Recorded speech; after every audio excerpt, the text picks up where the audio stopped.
Paper slips पर आए हुए सवालात के ये आखिरी सवाल है इस कड़ी का। आपने कहा है कि लिबास दूसरे मज़हब की यकसानियत वाला न हो।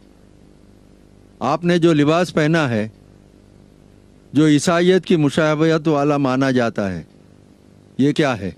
सवाल पूछने वाले ने अपना नाम नहीं लिखा। भाई ने सवाल पूछा है कि जो मैं लिबास पहना हूँ, कोट टाई शर्ट पैंट, ये ईसाई मज़हब की निशानी है, तो क्या जायज़ है? तकरीर में तो मैंने कहा कि वो लिबास जो दूसरे मज़हब की निशानी हराम है। इस सवाल का जवाब मैं देना चाहता हूँ। लोग को गलत फहमी है कि टाई और कोट ईसाई मज़हब की निशानी है। जब हम बाइबल पढ़ेंगे, बाइबल में कहीं भी नहीं लिखा है कि टाई ईसाई की निशानी है। ये गलत फहमी है लोगों में कि टाई क्रॉस की निशानी है। मैं जानता हूँ कई मुसलमान सोचते हैं tie is a sign of cross, ये टाई सलीब की निशानी है इसलिए हराम है।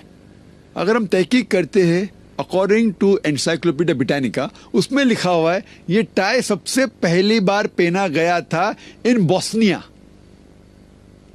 To keep the garments on the body. ये बोस्निया का एक कल्चरल ड्रेस था, शुरू उधर like a boat tie started they. और बोस्निया में कौन लोग रहते? बोस्निया में मुसलमान रहते, वहां से शुरू हुआ और फिर फैला। ये टाई ईसाईयत की निशानी है ही नहीं।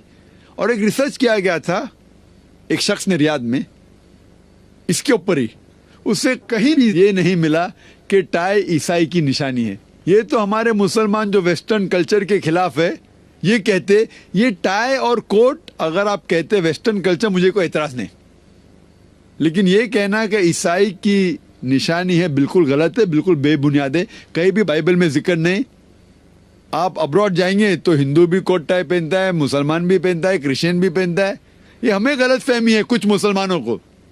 और जब आप ये अरब लोग जब टोप पहनते, हाथ ऊपर करते हैं, तोप अगर पहना हुआ इंसान और हाथ ऊपर करता है, वो तो लिखता है क्रॉस जैसा, लेकिन थोड़ी तोप ईसाई मजहब में निशानी है ईसाईयत की, वो तोप पहन सकता है। लोग बोलते शर्ट मत पहनो, कुर्ता पहनो। कमीज अरबी लफ्ज है शर्ट के लिए। कमीज का जिक्र कुरान मजीद में कई जगह है। सूरह यूसुफ में सूरह नंबर 12 कुर्ते का जिक्र है ही नहीं, कमीज का जिक्र है कुरान मजीद में। क्या है जानते, यूसुफ अलैहिस्सलाम भागते और पीछे से शर्ट फट जाता है, उसका जिक्र है, कहानी है यूसुफ अलैहिस्सलाम की। कमीज कैसा था हो सकता है ऐसा ना हो, बट कमीज का जिक्र है। तो लोग को गलत फहमी है कि शर्ट कोट टाई, आप कोई भी कल्चर को फॉलो कर सकते हैं अगर वो शरीयत के खिलाफ नहीं है। वो कल्चर अगर शरीयत के खिलाफ है तो आप फॉलो नहीं कर सकते। अगर ये वेस्टर्न कल्चर है, कोट पहनना शरीयत के खिलाफ है तो हराम है, शरीयत के खिलाफ नहीं तो मुबाह है। लेकिन और एक कल्चर है वेस्टर्न कल्चर में, शॉर्ट्स पहनना, ये कल्चर शरीयत के खिलाफ है क्योंकि मर्द लोग का सतर है नाफ से लेके घुटने तक। तो अगर मैं कहूँ कि वेस्टर्न कल्चर फॉलो करके शॉर्ट्स पहनूंगा तो हराम हो जाएगा क्योंकि शरीयत के खिलाफ है। लेकिन शरीयत में कहीं नहीं लिखेला टाई मत पहनो, कोट मत पहनो। तो टाई और कोट पहनना मुबाह है मैं ये नहीं कह रहा हूँ कि मुस्तहब है, मुस्तहब नहीं, फर्ज भी नहीं, मुस्तहब भी नहीं, मुबाह है। पहनने का है तो पहनो, मत पहनने का है मत पहनो। अच्छा लगता है पहनो, नहीं लगता है छोड़ दो। मैं थोड़ी जबरदस्ती कर रहा हूँ। और मैं भी हमेशा नहीं कोट टाई पहनता हूँ, क्योंकि मैं सैटेलाइट पे आता हूँ और मुख्तलिफ ममालिक में मेरे प्रोग्राम जाते हैं, और वेस्टर्न कंट्री में कोट टाई एक फॉर्मल ड्रेस है, तो और कई गैर मुस्लिम मुझे देखते हैं, इसीलिए मैं पहनता हूँ। ये इस्लाम में मुबाह है, आपको पसंद है तो पहनो, नहीं पसंद तो मत पहनो, लेकिन कहीं भी नहीं लिखा है कि हराम है। ये आपको गलत फहमी है। Hope this answers the question.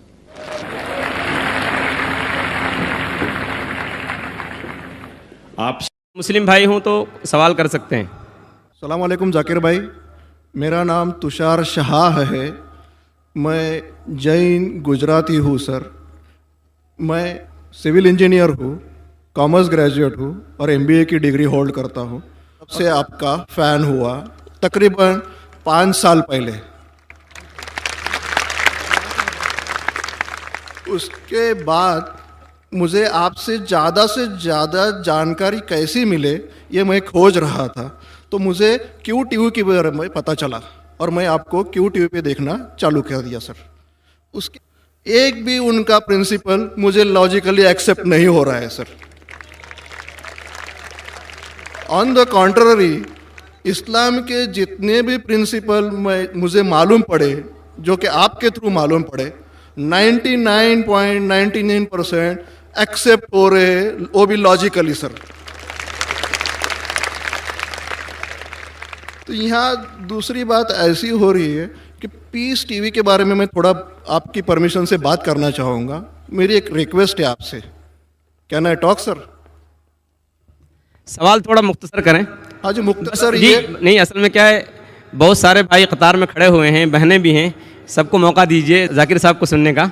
इसलिए प्लीज़ आप पहले अपने टॉपिक पे आ जाइए, आप क्या कहना चाहते हैं? सर पता है मुझे, मैं 3 दिन से नंबर लगा रहा हूँ, आज नंबर लगा है सर। 3 दिन का बदला वसूल कर रहे हैं आप?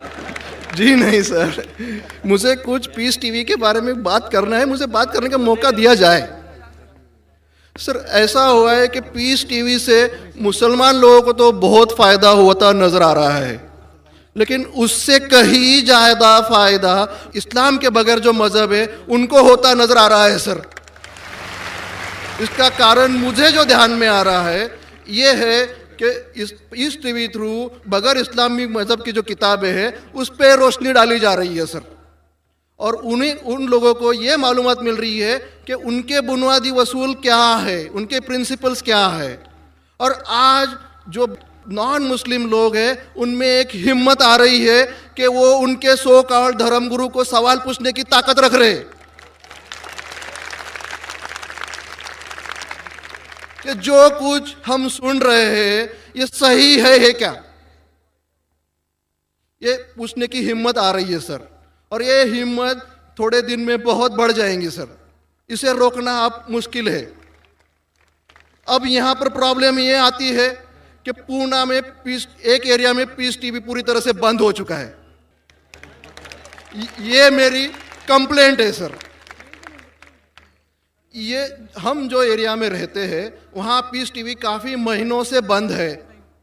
अभी चलाने वाले भाई जो है ये मुसलमान है और उनके अंडर में जो एरिया आता है वो पूरा ही मुस्लिम एरिया है सर। अब उन्हें प्रॉब्लम क्या है समझ में नहीं आ रही है। चैनल चलाने में आस्था चैनल चला रहे, संस्कार चला रहे हैं, फैशन टीवी 24 घंटों चला रहे, ट्रेन 24 घंटों चला रहे, लेकिन पीस टीवी नहीं चल रहा है सर। क्या आता हूँ सर, जैसे मैंने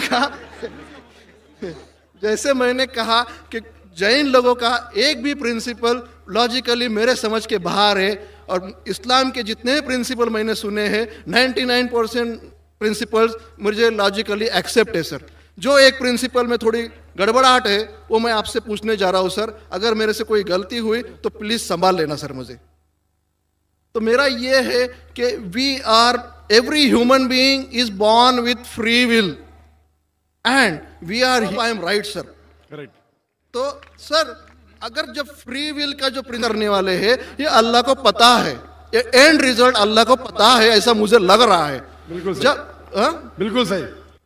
आई एम ग्लैड सर, जो मैं समझ रहा था सही समझ रहा था।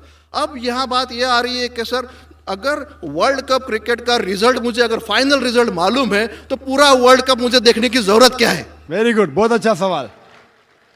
लगता है कि आप बहुत पीस टीवी देखते हैं काफी माशाल्लाह। देखता हूं सर। आपने जिस तरीके से तकदीर को शॉर्ट में कहा, यस सर। बहुत कम मुसलमान यहाँ कह पाएंगे। मुसलमान को भी ये प्रॉब्लम है, तकदीर क्या है, मैच करने का कि फ्री विल एंड तकदीर, बहुत कम मुसलमान कह सकते हैं। और आपने इतने बड़े मजमे में कहा, मैं आपको कांग्रेचुलेट करता हूं। Thank you sir. आपका आखिरी सवाल था कि अगर अल्लाह को पता है, sir I have not yet finish my question sir, please जल्दी। हाँ जी हाँ जी हाँ जी सर, ये तो एक पार्ट था क्वेश्चन का। दूसरा पार्ट ये है कि अल्लाह को जब, अगर मैं तो बनिया हूं सर, मुझे मालूम पड़ा है कि इस्लाम एक्सेप्ट करके मुझे स्वर्ग मिलेगा या नर्क मिलेगा, कुछ ना कुछ तो मिलना पक्का है। अब ये सब खेल में अल्लाह को क्या मिल रहा है ये मैं जानना चाहता हूं सर। बहुत अच्छा सवाल। ये दूसरा सवाल है मेरा। और तीसरा, दोनों सवाल का जवाब दूंगा, तीसरा मत पूछिए सर शॉर्ट है, शॉर्ट ये। नहीं तो लोग मुझे कहेंगे कि मैं ना इंसाफी कर नहीं रहा हूं। नहीं, इसी कनेक्टेड है सर, इसी से कनेक्टेड है। और सिर्फ आउट ऑफ क्यूरियोसिटी पूछ रहा हूं, आप देना चाहे दे सकते, नहीं देना चाहे नहीं दे सकते। सर हमारा फैसला कैसा होने वाला है ये तो मुझे पता चल गया कि डूज और डोंट्स कुरान में लिखे, फॉलो करो, आपका फैसला हो जाएगा। लेकिन जो जानवर, एनिमल्स जो है, एलिफेंट्स, ये जो जो जो भी जानवर है, इनका फैसला अल्लाह कैसे करने वाले हैं ये मुझे जानने की क्यूरियोसिटी है। आप देना चाहे दे सकते हैं, तीनों नहीं जवाब दिया दूंगा, कोई- मुख्तसर सा दूंगा। आपने बिल्कुल सही किया तकदीर के बारे में। आप पीस टीवी देख रहे हैं, वहां से मालूमात सही मिली। आपके जो 3 सवाल थे, पहला सवाल था अल्लाह जब जानता है ये सब होने वाला है तो ये खिलवाड़ क्यों होता है ना, कठपुतलियां। जब अल्लाह ताला सब जानते हैं तो हम लोग क्यों ये रचा रहे ड्रामा, डायरेक्ट क्यों ना मुझे जन्नत में डालता है, डायरेक्ट क्यों ना दोज़ख में डालता है। बहुत अच्छा सवाल। सबसे पहले ये सवाल कि अगर अल्लाह सुब्हाना व तआला आपको बोलेगा अच्छा ये आदमी अच्छे काम करने वाला है, इसको जन्नत में डाला, ये आदमी बुरे काम करने वाला है, दोज़ख में डाला, और डायरेक्ट अगर दुनिया में आने के बिना जन्नत में डालेगा, दोज़ख में डालेगा, जन्नत में वाला तो एतराज नहीं करेगा, दोज़ख में डाले वाला कहेगा आप मुझे दोज़ख में क्यों डाल रहे, मैंने क्या गुनाह किया। अल्लाह ताला कुरान में ये लिखा है, आखिरत के दिन में आप अल्लाह से ये नहीं कहेंगे क्या वो नाइंसाफी कर रहे, आपके जिस्म आपके खिलाफ गवाही देंगे, आपके फेवर में गवाही देंगे, आपके आंख, आपके हाथ, आपके हर जिस्म के अंग अंग आपके फेवर और खिलाफ में गवाही देंगे, आपके आगे सब कुछ स्पष्ट रहेगा। तो आप अल्लाह से ये नहीं कहेंगे कि आप मुझे दोज़ख में क्यों डाल रहे, आप कहेंगे मुझे और एक मौका दो। अल्लाह कहेगा टेस्ट खत्म हो गया है। अगर डायरेक्ट आपको दोज़ख में डालेंगे तो आप कहेंगे अल्लाह ने, मिसाल के तौर पे अगर टीचर जानता है कि ये स्टूडेंट को फर्स्ट आने वाला है, ये स्टूडेंट फेल होने वाला है, अगर डायरेक्ट बोलेगा नो टेस्ट, आपको पास किया आपको फेल किया, पास करने वाला एतराज नहीं करेगा, फेल करने वाला बोलेगा अरे आपने फेल क्यों किया मुझे, अरे आप तो बुद्धू है आपको, लेकिन फेल क्यों किया, इसीलिए टेस्ट लेता है। अल्लाह ताला जानता है लेकिन आप उस पर एतराज नहीं किया आखिरत में, इसलिए टेस्ट ले रहा है। नंबर 2, अल्लाह को फायदा क्या है। अल्लाह को शैतान ने उसको चैलेंज किया था कि मैं तेरे बंदे को भड़काऊंगा, चैप्टर नंबर 7 में लिखा गया है। तो अल्लाह कहता है कि मेरे बंदे को तू भड़का सकेगा ही नहीं, जो मेरे बंदे ने उसको भड़काएगा। इब्लीस कहता है मेरे पनिशमेंट को डिले करो, गिव मी रिस्पाइट, अल्लाह डिले कर लेता है। अल्लाह क्यों कर रहा है, क्योंकि अल्लाह ताला के लिए इंसान सबसे बेहतरीन मखलूक है, बेस्ट क्रिएशन। बाकी creation don't have free will, इंसान को फ्री विल है, तो ये सबसे बेहतरीन क्रिएशन है। उनको खुशी हो रही कि बाकी जो लोग हैं, आपका तीसरा सवाल भी इसमें आता है, जो फरिश्ते उनको चॉइस नहीं, जो अल्लाह कहता है मानना ही पड़ता है। जानवर को फ्री विल नहीं है, जो अल्लाह ताला कहेगा जानवर करेगा, फ्री विल नहीं। इंसान एक ऐसी मखलूक है, ऐसा क्रिएशन है जिसके पास फ्री विल है, इसीलिए उसे खुशी होती है कि मैं फ्री विल देने के बाद ये इंसान मेरी इबादत कर रहा है। Answer number 2। आंसर नंबर 3, ये टेस्ट जानवरों के लिए नहीं है। जानवर के लिए टेस्ट नहीं, सिर्फ इंसान के लिए और जिन के लिए। जानवर अगर किसने भी कोई गलत किया, एक जानवर ने दूसरे जानवर के खिलाफ कुछ सिंग मारी, तो आखिरत के दिन पे उसका बदला लिया जाएगा और उनको खत्म किया जाएगा। इन लोग स्वर्ग और नरक में नहीं जाएंगे। इंसान सबसे बेहतरीन मखलूक है, सबसे अच्छा क्रिएशन है, सिर्फ वो जन्नत या दोज़ख में जाएंगे।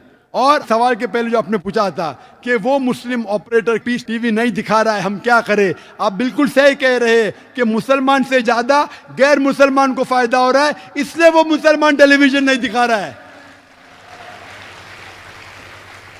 और मैं कहता हूं ना, कुछ लोग नाम के मुसलमान रहते, पैसे के रहते, वो बाकी चैनल शायद उन्हें पैसा देते, हम किसको पैसा देते नहीं। हम ना पैसे से किसी को खरीदते, ना किसी को इस्लाम फैलाते, ना चैनल को पैसा देते। गॉड टीवी जो क्रिश्चियन चैनल है इंडिया में हर साल 28 करोड़ रुपीस है, 28 करोड़ सिर्फ केबल ऑपरेटर्स को पैसा देती है। 28 करोड़, 28 करोड़ वो बजट भी नहीं सिर्फ इंडिया में दिखाने के लिए। हम पीस टीवी बोलते हमारा अमन का टीवी, हम आपको 1 रुपया देंगे नहीं, दिखाने का दिखाओ, नहीं दिखाने का मत दिखाओ। तो ये लोग पैसे के पुजारी, अब्दुल्ला ने अब्दुल रुपया है, ये मुसलमान हो ही नहीं सकता। जो भी है मैं जानता नहीं कौन है। और आपको सजेशन, आप क्या कीजिए, बॉयकॉट करो उनको, बॉयकॉट करो। आप पर्चा निकालो, जो पीस टीवी नहीं दिखाता है हम केबल टीवी नहीं लेंगे। मैं जानता हूं कि बहुत से गैर मुसलमान केबल टीवी पे पीस टीवी दिखाते, जो केबल टीवी ऑपरेटर, मुझे पूना से कहा गया है बहुत से गैर मुसलमान दिखाते। ये लोग सिर्फ नाम के मुसलमान हैं। इन लोग पीस टीवी देखेंगे तो सही लाइन पे आएंगे, खुद भी देखते नहीं और दूसरे लोग को देखने नहीं देते। मैं क्या कहता हूं, अगर नहीं देखते आप बिल्डिंग में, एक बिल्डिंग में डिश लगाओ, एक डिश का खर्चा 5,000 है, वायर दो, वायर का 100 रुपया और या 200 रुपया और 600 रुपया और 5,500 में 10 लोग देख सकते हैं। एक आदमी कितना देगा? 500 रुपया। आप जो केबल ऑपरेटर को फीस दे रहे हैं ना, 250 रुपया 300 रुपया, वो भी बंद हो जाएगा। हमारा फ्री चैनल है, 5,000 रुपया खर्चा करो, 1,000 रुपया वायरिंग के लिए, 6,000 में 10-15 लोग देख सकते हैं। 600 रुपया 300 रुपया खर्चा आएगा, सही है ना? और मैं कहता हूं कई लोग ने खुद का केबल शुरू किए, ये मुसलमान नहीं दिखा रहा उसको छोड़ दो। और वही मुसलमान, आज मेरा मैनेजर कह रहा था, एक केबल ऑपरेटर में जानता नहीं, हमारा टीवी दिखाता नहीं, लेकिन लाइव टेलीकास्ट दिखाना चाहता है। तो मेरे मैनेजर मंसूर भाई ने कहा, अजीब बात है, आप हमारा केबल दिखाते नहीं, बोलते पुलिस परमिशन देती नहीं, कि आज आपको पुलिस परमिशन मिली? चुप हो गया। फिर भी मैंने कहा मैनेजर से दिखाने दो, अल्लाह उसको हिदायत दे। दिखा रहा है कि लाइव टेलीकास्ट दिखाने का। लाइव टेलीकास्ट तो और डिफिकल्ट है, पीस टीवी पे सब एडिट होता है, यहाँ कोई गलत चीज कह दिया तो सब लोग को सुनने में आएगा। तो पीस टीवी पे 3-4 बार देखा जाता है, कुछ गलत नहीं, कोई किसी के खिलाफ बात नहीं कर रहा है। लाइव में तो कोई भी बात कर सकता है। फिर भी मैं सिर्फ दुआ कर सकता हूं कि अल्लाह इस मुसलमान को हिदायत दे, और आपसे दरख्वास्त कर सकता हूं कि आप शुरू कीजिए, आपके साथ और लोग आपका साथ देंगे, और इंशाल्लाह ऐसे लोग का केबल चैनल ही बंद हो जाएगा फिर। सर मैं कोशिश करूंगा सर। और मैं दुआ करता हूं कि आप जैसा कहा कि 5 साल से आप मेरी तकरीर सुन रहे, और आपको लगा कि आप जो कहते हैं कि धर्मों में गलत बातें होती है, और ये मेरा हमेशा कहना है, हर धर्म के ठेकेदार से कहो ये बात सबूत से पेश करो, चाहे हिंदू धर्म हो, जैन धर्म हो, ईसाई धर्म हो या इस्लाम हो, सबूत पेश करो। कुरान में लिखा है कि नहीं, हदीस में लिखा है कि नहीं। और मैं दुआ करता हूं कि अल्लाह ताला आपको हिदायत दे, आपको सही रास्ता दिखाए, और अमन का। गुनाह किसने किया? मांट मीट खिला के तुमने किया, अंडा बंडा खिला के तुमने किया। वैसे व्यासपीठ से ये सब नाम नहीं लेने चाहिए, पर आई एम सॉरी, मैं थोड़ा एक्सपोज कर रहा हूं। क्यों कर रहा हूं? क्योंकि ये उदाहरण है हमारे इतिहास में। और आजकल तो देखो साहब, रसगुल्ला की दुकान पे उतनी भीड़ नहीं है जितनी भीड़ उन दुकानों पे है। एक और बात बता दूं, अगर आप मांस खाते हो, अगर आप गंदी चीज खाते हो, आपके विचार कभी शुद्ध नहीं हो सकते, कभी नहीं हो सकते, कभी होंगे नहीं। और बहुत से लोग को ये गलत फहमी है, हमारे हिंदू दोस्त लोग को, कि उनकी मजहबी किताबें गोश्त खाने से रोकती हैं। ये गलत फहमी है। अगर आप उनकी मजहबी किताब पढ़ेंगे, उनकी मजहबी किताबों में गोश्त खाने की ममानियत नहीं है। अगर आप पढ़ेंगे Manusmriti chapter number 5 verse number 30, अध्याय 5 श्लोका 30, उसमें लिखा है कि भगवान ने कुछ जानवर को खाने के लिए बनाया है, कुछ जानवर को खिलाने के लिए। God has created some animals to eat and some to be eaten. अगर आप वो जानवर खाते हैं जो खाने के लिए बनाए गए हैं, तो आप कुछ गुनाह नहीं करते। मनुस्मृति अध्याय 5 श्लोका नंबर 30। आगे आप पढ़ेंगे मनुस्मृति अध्याय 5 श्लोक नंबर 31 में कहा गया है कि अगर आप वो जानवर का कत्ल करते हैं जो पूजा के लिए बनाए गए तो आपको कोई गुनाह नहीं है। मनुस्मृति अध्याय 5 चैप्टर 5 वर्स नंबर 39 एंड 40 39 और 40 उसमें लिखा गया है कि अगर आप सैक्रिफाइस में गोश्त खाते हैं, पूजा के लिए गोश्त खाते हैं, तो कोई गुनाह नहीं कर रहे। और कई ऐसे हवाले हैं ऋग्वेदा में जहां लिखा हुआ है कि आप भैंस खा सकते। कितने हवाले हैं ऋग्वेदा जिल्द नंबर 10। और अगर आप महाभारत पढ़ेंगे अनुशासन पर्व अध्याय नंबर 88 जिसका जिक्र मनुस्मृति में भी है, भीष्म से पूछा जाता है, युधिष्ठिर सबसे बड़े भाई है, वो भीष्म से पूछते हैं कि यज्ञ में, पूजा में हमें क्या चीज देना चाहिए ताकि हमारे परदादा खुश होंगे, एंसेस्टर्स विल बी हैप्पी। तो भीष्म जवाब देते हैं कि अगर आप भाजी, फल और चावल देंगे तो हमारे परदादा 1 महीने के लिए खुश होंगे। अगर फल, भाजी, चावल देंगे 1 महीने के लिए। अगर आप मच्छी देंगे तो 2 महीने के लिए। अगर गोश्त देंगे तो 3 महीने के लिए।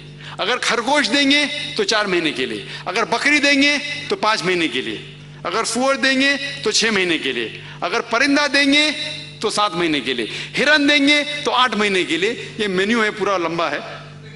आखिर में कहा जाता है कि अगर आप भैंस देंगे तो 11 महीने के लिए, और अगर आप गाय देंगे तो 1 पूरे साल के लिए हमारे परदादा खुश होंगे, और अगर आप राइनोसरस देंगे तो हमेशा के लिए खुश होंगे।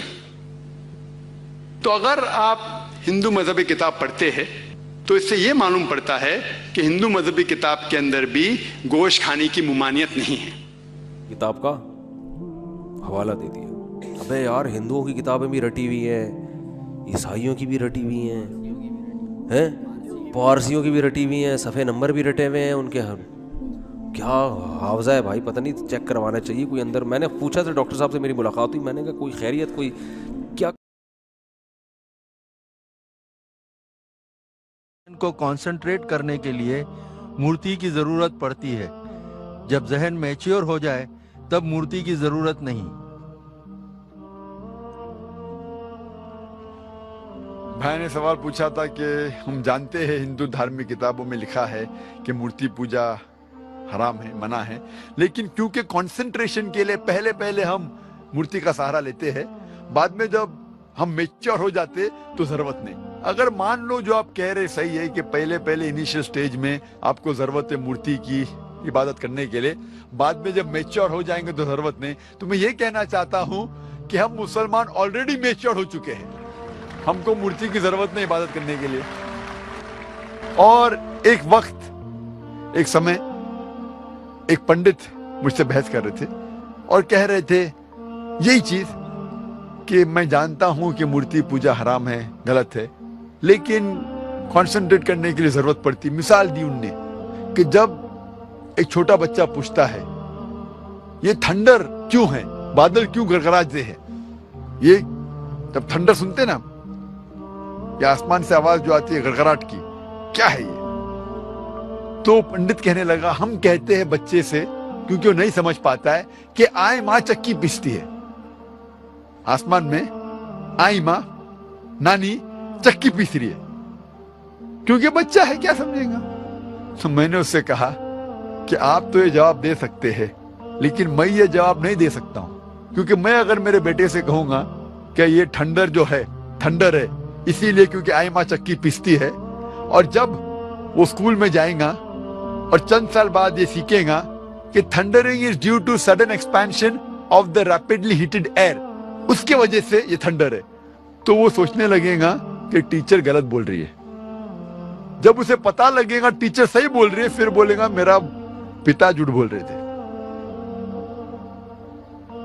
इस्लाम में झूठ बोलने की जरूरत ही नहीं, हक पूछने के लिए झूठ की जरूरत नहीं। हमें साफ साफ कहना चाहिए, हमें कहना चाहिए अच्छे अंदाज में क्यों ठंडर होता है। जब गलत जवाब देंगे तो कल पकड़े जाएंगे और फिर सही नहीं होगा। हमें अच्छे अंदाज में समझाना चाहिए हमारे बेटे को। अगर हमें नहीं पता क्यों है तो बोलिए हमें नहीं पता। लेकिन आज के बच्चे पूछेंगे अब्बा आपको क्यों नहीं पता, वो हमें मजबूर करते हैं तहकीक करने पे। तो इस्लाम में सफेद झूठ भी जायज नहीं है। और पंडित कहने लगा कि इनिशियल स्टेज में जब बच्चा फर्स्ट स्टैंडर्ड में होता है तो उस टाइम हम उन्हें इबादत के लिए आइडल का सहारा लेने के लिए कहते हैं, मूर्ति का सहारा। जब वो ग्रेजुएट बनता है उस टाइम उसे जरूरत नहीं पड़ती मूर्ति की। तो मैं उस पंडित से कहा, जब भी हम मैथमेटिक्स सिखाते हैं बच्चे को फर्स्ट स्टैंडर्ड में, बेसिक्स जो फंडामेंटल सिखाते फर्स्ट सेकंड थर्ड में वो मजबूत होना चाहिए। जब फंडामेंटल्स ही गलत है तो इमारत तो बिल्कुल गलत होंगी। फंडामेंटल्स कभी गलत नहीं हो सकते। मैथ जब सिखा रहे तो अब ट्रिग्नोमेट्री, लॉगरिथम तो बाद में सिखाइए, अलजेब्रा, लेकिन बेसिक तो सही सिखाइए। फर्स्ट और सेकंड में क्या 2 + 2 = 4। अगर मेरा बच्चा कहेगा 2 + 2 = 5, मैं कहूंगा नो प्रॉब्लम। आप जब 10th स्टैंडर्ड में आएंगे उस टाइम में कहूंगा 2 + 2 = 5 = 4। ये गलत है। हमें बुनियादी बात सही तरीके से पढ़ाना चाहिए।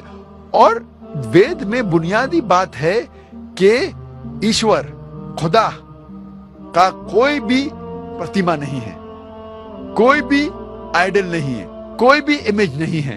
तो ये हम किस तरीके से कह सकते कि पहले चलेगा बाद में मैं सही करूं। जो चीज गलत है, ये हमारा फर्ज है कि उनको बताए कि आइडल वर्शिप गलत है, बुत परस्ती गलत है, और सही चीज है कि सिर्फ हम एक खुदा की इबादत करें जिसका कोई भी प्रतिमा नहीं है। Hope that answers the question. जब मैं कुरान पढ़ने लगता हूँ तो आंखों से आंसू आते हैं।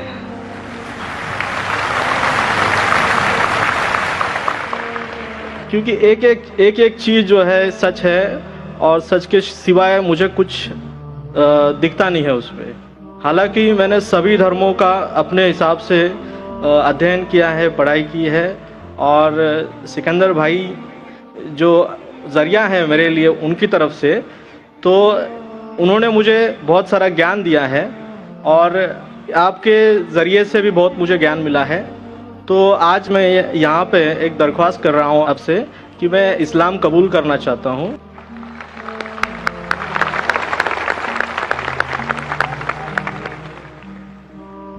माशाल्लाह, भाई साहब ने कहा है कि कई वक्त से वो मुताला कर रहे थे इस्लाम के बारे में, और अल्हम्दुलिल्लाह मराठी में कुरान मजीद का तर्जुमा भी पढ़ चुके हैं। और जब भी कुरान मजीद का तर्जुमा पढ़ते हैं उनके आंख से आंसू निकलते हैं। ये एक मोमिन की निशानी है, जिसके पास ईमान है, जब वो कुरान पढ़ते हैं तो उनके आंख से आंसू निकलते हैं। कुरान की आयत भी है माशाल्लाह। और भाई साहब को माशाल्लाह काफ़ी ज्ञान मिला, इल्म मिला इस्लाम के बारे में, उनके दो सिकंदर भाई से और मेरे कसर के ज़रिए भी। और भाई साहब इंशाल्लाह इस्लाम कबूल करना चाहते हैं। मैं आपसे पूछना चाहता हूँ, कोई भी आपको ज़बरदस्ती कर रहा है इस्लाम कबूल करने के लिए? नहीं। कोई भी आपको प्रेशर है? नहीं, कोई नहीं है। आपको कोई भी दबाव है? नहीं। कोई माली दबाव? कोई नहीं। या फिजिकल प्रेशर? कुछ भी दबाव। क्योंकि किसी को भी ज़बरदस्ती इस्लाम कबूल कराना इस्लाम में हराम है और इस देश में भी हराम है। तो आप दिल से कबूल करना चाहते हैं? जी बिल्कुल। और आपके मन से और दिमाग से भी? जी माशाल्लाह। आप मानते हैं कि खुदा एक है? जी। आप मानते हैं कि मोहम्मद सल्लल्लाहु अलैहि वसल्लम के आखिरी पैगंबर है? जरूर। माशाल्लाह। तो इंशाल्लाह मैं अरबी में कहूँगा और आप दोहराइए। जी।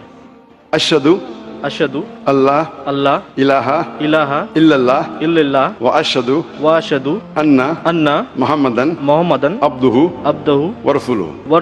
मैं गवाही देता हूँ कि अल्लाह के अलावा कोई माबूद नहीं और मोहम्मद सल्लल्लाहु अलैहि वसल्लम उसके बंदे और रसूल हैं। माशाल्लाह, आप मुसलमान हो चुके। और फिर बड़ी बात डॉक्टर जाकिर नाइक में ये है कि इतना कुछ होने के बाद इंतहाई दर्जे की तवाज़ो है। मैं डॉक्टर साहब से 2 दफ़ा मिला हूँ तो मैंने उनको बिल्कुल एक सादा सा इंसान पाया, नॉर्मल, कोई फूफा नहीं है। हम जब जाके बैठे तो बार बार खुद ही चाय ला के पेश कर रहे हैं, खुद ही खजूर, कभी खजूर आ रही है, कभी छुआरे आ रहे हैं, कभी मिठाई आ रही है, खाएं। और 2-2.5 घंटे हम ही उठे हैं, इकराम में डॉक्टर साहब बैठे रहे हैं।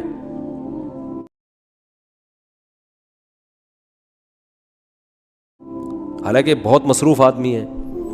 तो वाइट कलर का कुर्ता शलवार, वो कहते हैं ये जो मैं पैंट शर्ट पहनता हूँ ना, ये बैनुल अक़वामी ये लिबास है, ये रिक्वायरमेंट है। वो शलवार कमीज में गैर मुस्लिमों को बंदा समझ में आता ही नहीं है, लेकिन नॉर्मल उनका ड्रेस है कुर्ता शलवार। शलवार माशाल्लाह आधी पिंडली तक, चाइना वाली जालियों वाली टोपी पहनी होती है, बिल्कुल जैसे एक सीधे साधा एक मुसलमान का लिबास होता है, कोई फूफा नहीं है। तो मेहनत है, काम को हदफ बनाया हुआ है उन्होंने। अच्छा, एक बड़ी ख़ानदानी बात उन्होंने ये की, उनका चूँकि विज़न है ना, जिस आदमी का विज़न नहीं होता वो कहता है बस दुनिया में जो कुछ करना है ना कर आके निकल लो, बात की देखी जाएगी। उन्होंने अपने प्रोग्राम की रिकॉर्डिंग के लिए करोड़ों रुपए के कैमरे खरीदे हैं कि उनसे बहुत हाई रेजोल्यूशन की वीडियो बने जो अगले 50 साल में दुनिया देखेगी। क्योंकि जो इस आजकल जो कैमरों की जो वीडियोस बन रही है ना, टेक्नोलॉजी इतनी तेजी से तरक्की कर रही है कि ये वीडियो 50 साल बाद नहीं। तो उन्होंने कहा मैं ऐसा काम करने वाला हूं कि इन्वेस्टमेंट तो ठीक ठाक हो गई है करोड़ों रुपए की, लेकिन ये वीडियोस 50 साल के बाद लोग देखें। कौन सी वीडियोस, ये भी सुन लें। उन्होंने कहा जब मैं इंडिया में बयान करता था, स्पीचेस थी मेरी और प्रोग्राम होते थे, तो मुझे बहुत से गैर मुस्लिमों ने कहा, हुकूमत के एहलकारों की तरफ से भी कहा गया कि आप इस्लाम की तबलीग करें, आप इस्लाम को डिफाइन करें, हमें एतराज़ नहीं है। ये जो बहुत से हिंदू मुसलमान हो रहे हैं ना, ये छप्पड़ में ठीक है, खुलेआम इसकी इजाजत, बोलो, ये कैमरे में रिकॉर्ड ना करें आप, ये कैमरे में रिकॉर्ड ना करें। भाई छप्पड़ में हिंदू मुसलमान हो गया ठीक है, कैमरे का मतलब तो आप तो बाकी हिंदुओं को भी दावत दे रहे हो, बाकी ईसाइयों को भी। भाई एक ईसाई कैमरे के सामने इस्लाम कबूल करता है, दूसरा भी बोलेगा यार ये कौन सी चीज़ है इस्लाम में जो ये इस्लाम कबूल कर रहा है, तो मैं भी तो रिसर्च करूँ ना। तो डॉक्टर साहब कहते हैं कि मैं इस पे एग्री नहीं हुआ। मैंने कहा पूरे 2 घंटे की तकरीर या प्रोग्राम एक तरफ, एक गैर मुस्लिम जो इस्लाम कबूल कर रहा है उससे जो मोटिवेशन मिल रही है दूसरों को, वो एक तरफ। लिहाजा उन्होंने कहा ये मनाजिर आज से जब 50 साल बाद देखे जाएंगे ना उन भारी भरकम कैमरों से, तो देखो अपने दुनिया से जाने के बाद की एक बंदा सोच रहा है, वरना इतनी इन्वेस्टमेंट क्यों करे भाई। वो आदमी क्या यार ये कुछ और कर ले इससे इंसान। तो ये विजनरी लोग होते हैं जो बहुत दूर की सोच रहे हैं, उनका एक विजन होता है कि हमने दुनिया से जाने के बाद, काम तो दुनिया से जाने के बाद शुरू होगा। अच्छा, डॉक्टर जाकिर नाइक, देखो हर आदमी की अपनी फील्ड है, कि बाद तैयब उर्दुगान है, वरना एक आदमी से थोड़ी होता है। एक तैयब उर्दुगान अकेला उठ के आ गया, बाकी कोई भी नहीं है तो कुछ भी नहीं होगा। पूरा एक देखो, हम कहते हैं सुल्तान मोहम्मद फातेह ने कुस्तुनतीनिया फतह किया, जिंदाबाद। ओ भाई, सुल्तान मोहम्मद फातेह के साथ जो फौज थी ना, असल काम तो उसका है, ठीक है ना। क्रेडिट यकीनन सुल्तान मोहम्मद फातेह को जाता है कि बड़ा कमांडर था, लेकिन अगर उसके साथ हम लोग होते तो कुस्तुनतीनिया फतह नहीं होने वाला था। क्या ख्याल है भाई? सुल्तान मोहम्मद फातेह के साथ जो फौज थी वो सारे विजनरी लोग थे जो मुजाहिद थे। पता है वो अभी तक उसकी उन्होंने वो तस्वीरें लगाई, तस्वीर जायज नहीं है इस्लाम में, लेकिन बार उन्होंने एक यादगार के तौर पे लगाई। बताया जा रहा हो दिन में वो सीधे आपके ऊपर तलवार लेकर के खड़ा होगा। अगर कुरान के पहले कलमे को ही पढ़ करके हिंदू अपने धर्म का पालन करना चाहे तो उससे बड़ा धर्मात्मा शायद कोई नहीं होगा। कुरान को हमने गहराइयों में जा करके तो नहीं अनुभव किया, लेकिन कुरान के मानने वालों के हृदय की गहराइयों में जाके देखा कि अगर इस्लाम को पूरी दुनिया अगर स्वीकार कर ले तो इसमें कोई बुराई नहीं है। इस्लाम परमात्मा के द्वारा बताया गया सिद्धांत है। इस्लाम किसी व्यक्ति का अपना नियम नहीं है, अपना सिद्धांत नहीं है। कुछ लोग भेदभाव पैदा करने के लिए इस धरती पर मुसलमानों को बेदर्द कह देते हैं, इस्लाम को बुरा कह देते हैं। मैं कहता हूं उनसे बुरा इस दुनिया में कोई नहीं है, वो शैतान के बच्चे हैं, खुदा के बच्चे नहीं हैं। क्योंकि जहां तक मेरी अपनी पहुंच है, हमने वेदों को पढ़ा, पुराण को पढ़ा, शास्त्रों को, हिंदू धर्म ग्रंथों को पढ़ा, उसके बाद में मुसलमानों के बीच में जाना शुरू किया। हमने मुसलमानों से हाथ मिलाया तो हमारा विरोध किया गया। ये अंडा खाने वालों से हाथ मिलाते हैं, शंकराचार्य कैसे हैं? अरे हमने कहा कि तुम्हारी समझ में नहीं आ रहा है। वो 5 बार इबादत कर लेते हैं खुदा की, तुम घास खाते हो और एक बार भी इबादत नहीं करते हो, तो तुमसे बड़ा अधर्मी दुनिया में कौन है? तुम अपने अधर्म को देखो। किसी के पवित्रता के सिद्धांतों का विरोध करना पहला अधर्म है। आप क्या खाते हैं, कैसे रहते हैं, अगर हमें आप दुखी नहीं करते हैं तो आपसे बड़ा इंसान दुनिया में कोई नहीं है। हम घास खाएं और आपके दिल को चोट पहुंचाएं तो हमसे बड़ा अधर्मी कोई नहीं है दुनिया में। एक बात बताता हूं, कुछ समय से हिंदू धर्म के नाम पर कुछ संस्थाएं हिंदू मुसलमानों में भेद पैदा करने के लिए कुछ ऐसा कार्य किया जिसकी वजह से आम हिंदू, सीधा साधा हिंदू बेचारा जान ही नहीं पाता है इस्लाम क्या है और सनातन धर्म क्या है। सनातन धर्म और इस्लाम में कोई भेद नहीं है और हिंदू धर्म तो कोई धर्म ही नहीं है। सनातन धर्म धर्म है, और शायद जो संस्कृत का सनातन शब्द है, अगर किसी भाषा में उसको इस्लाम कहा जाए तो कोई बुरी बात नहीं है। इस्लाम और सनातन में कोई भेद नहीं है, क्योंकि परमात्मा एक है, परमात्मा सबका है। ये संदेश ऋषियों मुनियों ने दिया और यही संदेश परमात्मा का भेजा हुआ संदेश स्वयं हमारे मोहम्मद साहब ने इस पैगाम को हमको दिया, तो हम भेदभाव क्यों करें? विजय भूत्रा, तहे दिल से आपका स्वागत करता हूं सर, एंड मेरे पास में अब कोई क्वेश्चन नहीं रह जाता सर। आपकी salute to you sir, thank you. माशाल्लाह, भूत्रा साहब माशाल्लाह करीब भाइयों में से है, और कल रात को वक्त की तंगी होने की वजह से उनने 3 सवाल किया था और मैं चाहता था जवाब दूं, लेकिन जहां तक ये लॉ का सवाल है कि 10 बजे खत्म होना चाहिए,